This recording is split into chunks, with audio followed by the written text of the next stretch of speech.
Good evening guys! Magandang gabi po guys. So ngayon guys, magluluto na naman tayo guys ng ating paboritong gulay. So magluluto tayo ngayon guys ng ating laswa o laswa.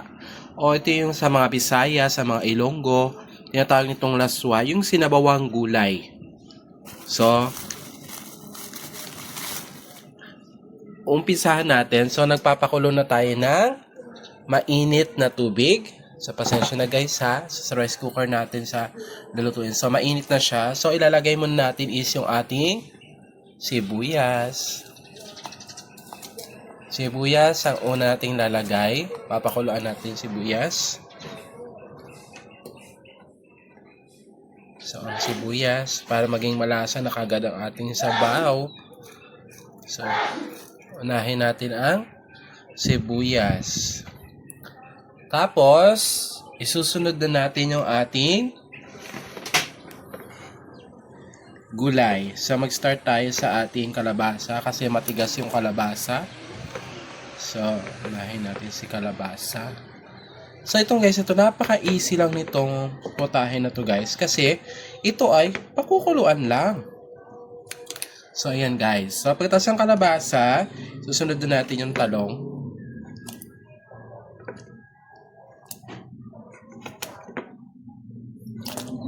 So, talong.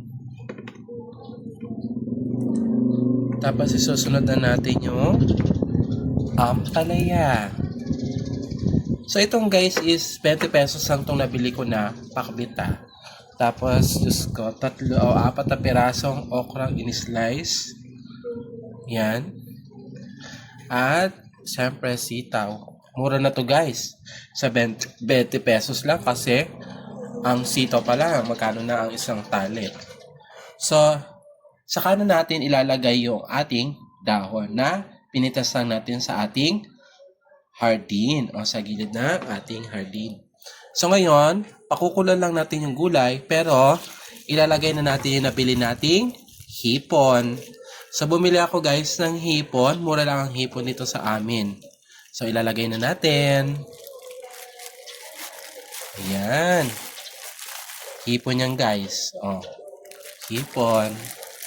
Pero, hibing hipon lang po yan guys. So, 10 piso lang po ito. So, isa to sa magpapalasa ng ating laswang gulay. So, ayan o, yung hipon o. Diba guys? So, tapos lalagyan na natin siya ng paminta. So, syempre guys, kung nanonood kayo ng aking mga video, mas gusto ko yung maraming paminta. Tapos, lalagyan natin ng asin. Yan. So, pag kumulo na to guys mamaya, yan. Pag kumulo na siya, luto na yung ating gulay. So, ilalagay na natin yung, ang bango-bango guys. Ang bango-bango ng hibi. Bango ng sibuyas guys. So, pag naluto na to guys, yung ating gulay, saka natin ilalagay yung ating dahon. So, tatakpan na natin siya guys para maluto yung ating mga gulay. Tapos saka natin isasama yung dahon pag malambot na ating mga gulay. So yan guys, tatakpan na natin ang ating ulam for today's video. So balikan na lang natin siya guys pag luto na siya at malambot na siya. Saka ilalagay yung ating mga dahon or talbos ng kamotes. Bubuksan na natin guys yung ating pinapakuloang gulay. Kitang-kita naman natin guys at kulong-kulo na. So ilalagay na natin yung ating bango. Guys, ang bango. Amoy na amoy yung heavy.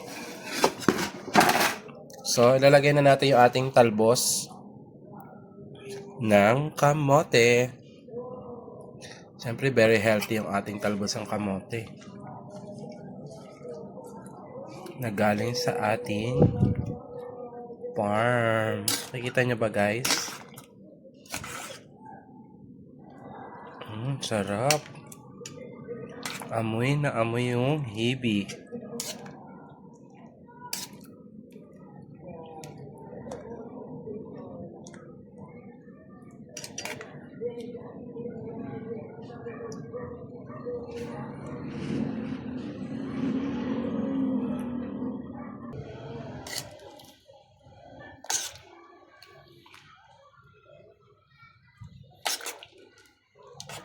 So, ang sarap na guys.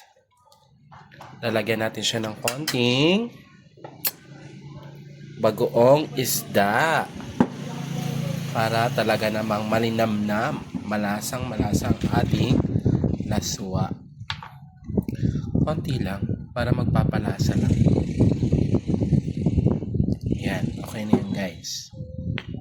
So, masarap din pag sa gulay ito eh. Nakakadagdag ng kain. So, ayan. Diba guys?